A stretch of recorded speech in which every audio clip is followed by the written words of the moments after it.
In this video, we will learn an easiest way to add end screens to YouTube videos. First of all, we'll go to an customize channel. After we go into customize channel, we go to content. In content, we'll select the video, go into the details of the video we are adding an end screen to.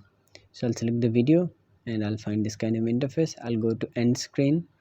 Then after I click end screen, I'll get these kind of options. Here you can see I can add one video with one logo of my YouTube channel, one video with one logo, two videos, or one video with one logo. So I can choose this format, and I can choose any video, most recent upload, best for viewer, or I can just choose any specific video. I'm going with the best viewer, so I select it that way, and I'll decrease the length of the time that my logo will appear on the video at the end. So I'm decreasing the time limit for them.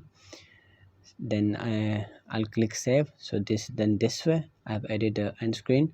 So thank you so much for watching the video. Subscribe for more short videos like this.